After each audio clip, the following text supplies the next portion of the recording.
Georgia gets it done on the road yesterday against Auburn. Final score from Jordan-Hare was 27-20. The Dogs victorious. There's a lot to unpack with this one. We've said it on a couple of other videos. Sunday is for two things. One, churning out content from what happened yesterday, because y'all love college football and you want to just devour as much as possible from what happened yesterday, so we provide that here. So make sure you're dialed in and subscribe. So thank you. Second part of that, though, it is Tell the Truth Sunday. There's a lot of narratives, a lot of headlines. We're just going to kind of have a heart-to-heart right now and tell the truth about what happened yesterday for Georgia. Before we do that, though, again, make sure you're subscribed.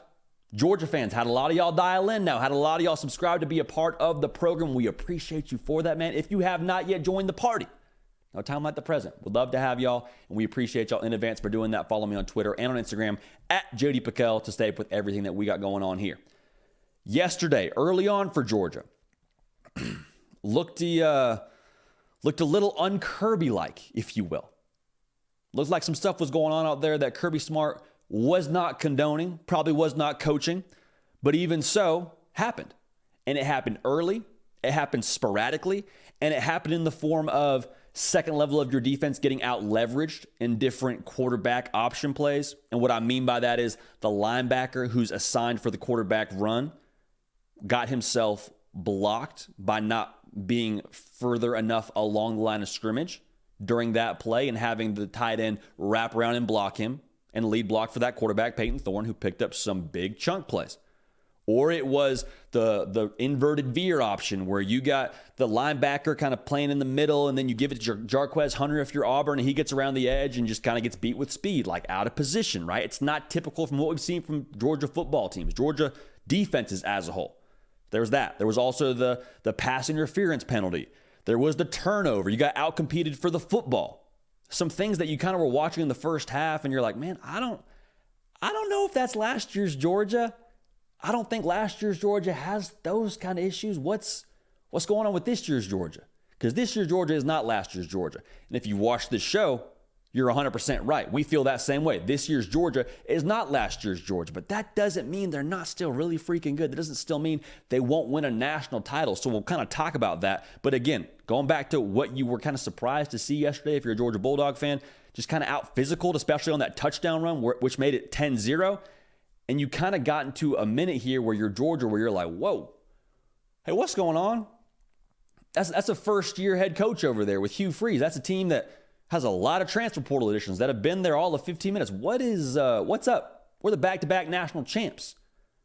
And I quickly went back to that South Carolina game for Georgia because we sat right here on that Tell the Truth Sunday and said, hey, this game for Georgia, with them being able to be down, find a way to fight, scratch, claw back, and not panic, not lose their cool, and still find a way to win that football game, that builds their response muscle. You only get to build a muscle if you work it out. And they worked it out in that South Carolina game, and they worked it out again here. But I think they were better in this game because of that South Carolina game and what they had to overcome. An example of that, down 17-10. What do? Oh, just 98-yard touchdown drive. That's the mark of a team with a strong response mechanism. That's the mark of a team that has no panic in them. And that's the mark of a team that I think is still cutting their teeth. Going back to what we said, this year's Georgia team is not last year's Georgia team. They still have some areas where they're continuing to improve. And I think they're still having some moments where they're having to step up and step into what Kirby Smart expects of them from a standard perspective. Now, the good news for them, there's a lot of guys on this football team from last year's football team that can help lead the way. Kirby Smart, also one of the best motivators in not just college football, but I believe in all of sports. So you got that going for you.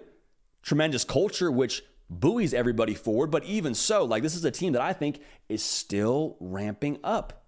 This is a team that is going to be different in November than what you saw yesterday against Auburn.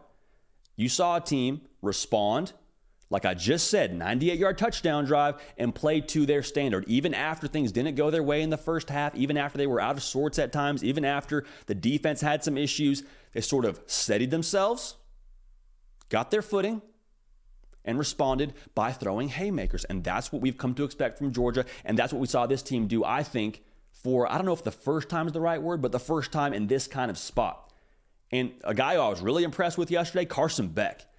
There was kind of this wait and see mode with Carson Beck because there was talk around, well, hey, he's not stretching the ball downfield enough. Hey, he's not had to really perform too much just yet. And in that game yesterday, especially after the early pick, I was super impressed with how he responded. Kind of a theme here with this Georgia team. The way they responded, a theme Kirby Smart talked about throughout his post-game press conference after this game against Auburn. One thing Kirby Smart said that I thought was really interesting, said Carson Beck was never really rattled. You can't rattle this guy, and you're going to need that if you want to get to where Georgia wants to go every single year, which is the national championship, was winning the SEC. Like, you understand that. Carson Beck, 23 of 33, 313, touchdown, interception. Like, hey, that's not a bad day at the office. Not bad for your first ever road start. And oh, by the way, it's in a rivalry environment and with the eyes of the country on you. So it wasn't like they just kind of eased him into it here when it came to road football for Georgia. It was like, no, brother, we got Auburn. Get ready to roll. Buckle that chin strap up tight, baby, because we're about to get after it. And Carson Beck, again, like Kirby Smart said, was not rattled. When it was time to make plays, when it was winning time, you saw Carson Beck make dot after dot after dot and fit it in a tight window and get the ball to his best player, which is Brock Bowers. We'll talk about that more here in a second. But he made confident throws. There was no aiming. There was no half-stepping. There was no double clutching. Like, Carson Beck stood in there and threw the ball like QB1 at Georgia. He was that dude. Whether you believe it or not, he wasn't worried about that. He was stepping up and delivering the football. He was rolling out and throwing that ball to whoever he thought was open. He fitted in some tight windows. I was really impressed with him yesterday. I thought he made a tremendous step forward as the guy at Georgia. And we talk about this a couple of times throughout the offseason with Georgia, but they're breaking in not only a new quarterback, but a new offensive coordinator. Last year, Georgia was really experienced at both those spots. You had Stetson Bennett, you had Todd Monken. Both those individuals now gone to the NFL. So you got Mike Bobo, you got Carson Beck. We talked about Carson Beck. Again, really impressed with him. I was impressed with Mike Bobo in the way that when it was time for Georgia to really take care of business, when it was time for them to get in the end zone in that second half, in that fourth quarter, he found a way to get the ball to Brock Bowers, your best player, the alien that the government has already sort of told us about. He wears number 19. He plays football in Athens, Georgia. Yesterday, he played football against Auburn.